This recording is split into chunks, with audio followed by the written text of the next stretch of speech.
Well, I'm going to the tuner in the morning. Been busy doing other stuff. Haven't had time to pay attention to the chassis. I haven't even got it up in the air and went through the gears. Make sure I'm hitting all the gears in that. So,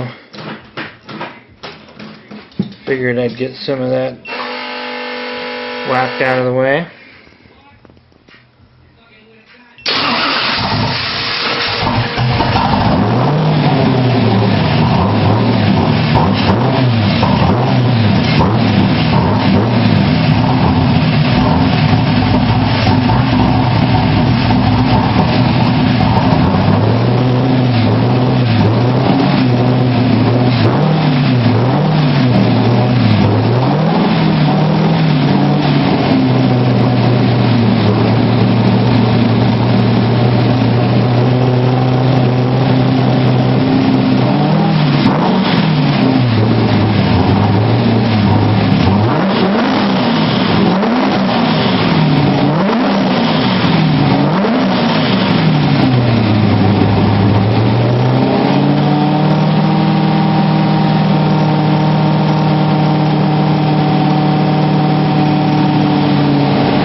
didn't come off all the way. Thank goodness. Woo! Had our first disaster here. Frickin' hose came off.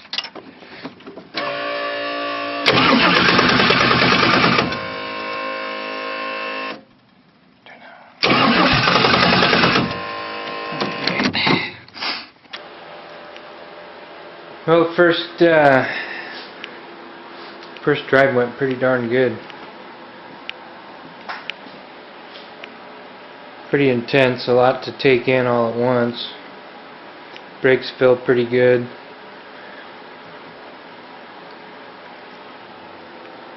Cooling system seems pretty good. Can't believe it. The cooling hose right there, the one closest to me. When I took that apart to change up the insulation on the tubing in there, guess what? I forgot to tighten that up. And I can't believe I went through probably, I don't know, 7, 8, 9 dyno runs, and that thing stood right there. And it decided to let loose when we were on that drive, so that's kind of weird. Dyno runs went great. That was an interesting day. Took a full day rather than a half a day like I thought. I don't know, he tried a couple settings on the fan, finally got the fan dialed in, so that comes on and off. He was getting a couple of weird codes here and there, one for the throttle body. For some reason he turned that off. He had to go in there and change something on the throttle body because first couple dyno runs I made, the motor would just fall flat on its face, and the throttle position sensor was showing like 50% throttle at 100% on the pedal. So anyway, I forget what he changed to make that different. And he wanted me to move this up horizontal. He was getting some erratic signals from the map sensor, and he figured there were some weird vortices coming through, so he wanted me to move that up horizontal, and that cleaned up that signal. And ran another run, and we were just right around 300 horsepower and kind of a choppy pull. Didn't even,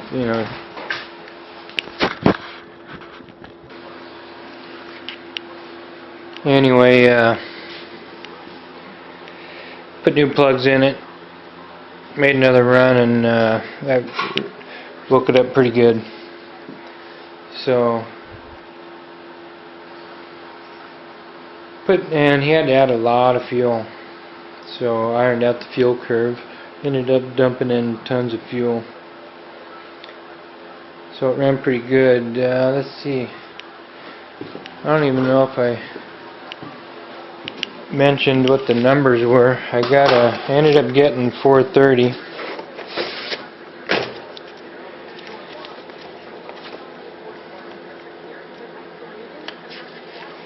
Yeah, come on.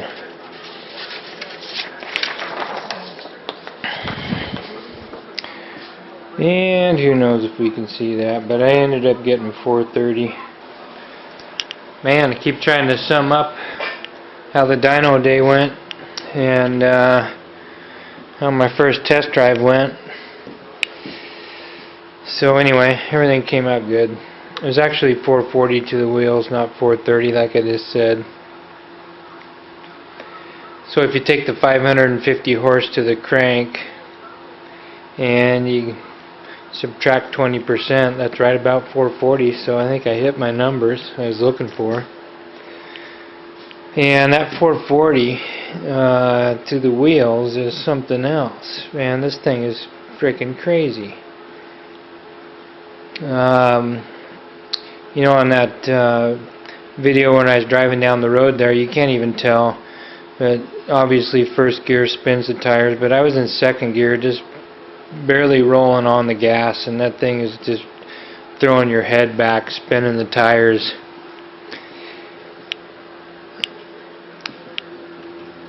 Out of control pretty dang easy.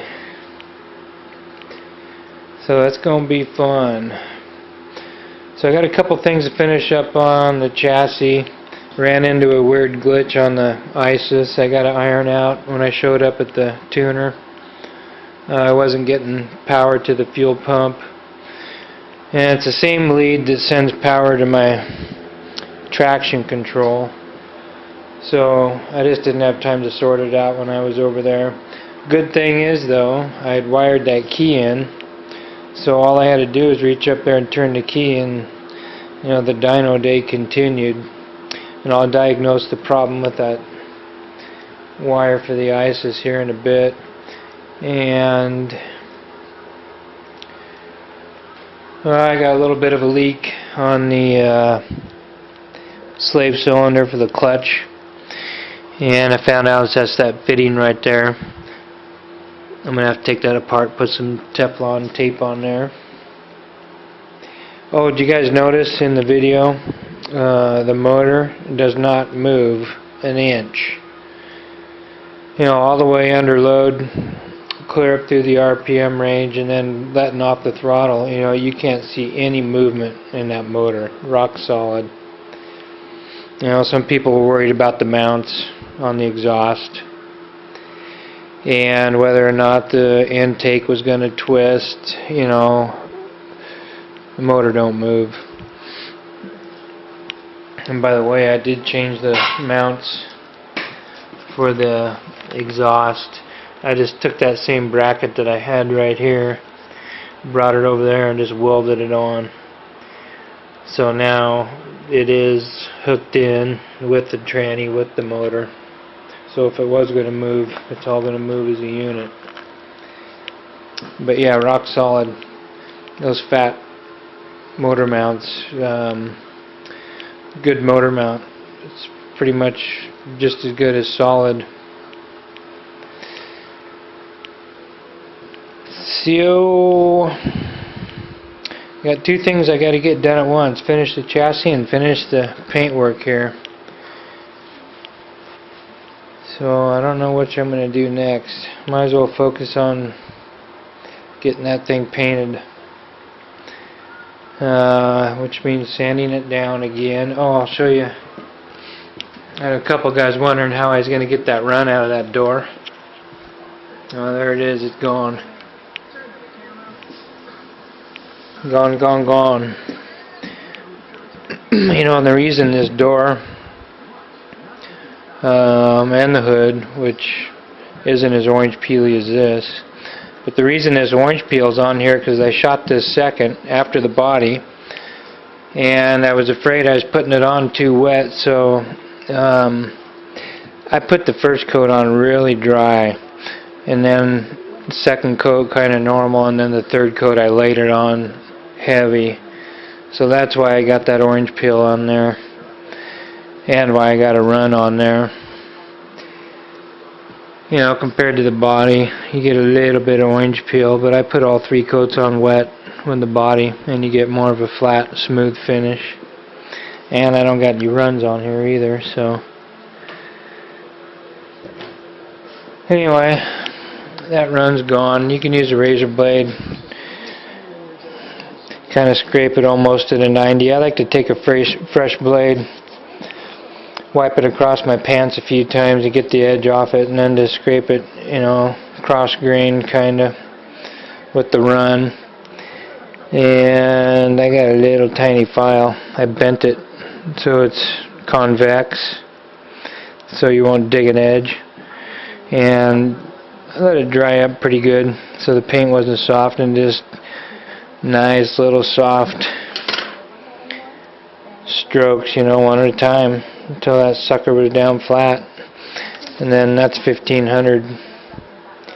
So wet sand it with 1500. That thing will polish out just smooth as hell. Gonna look good.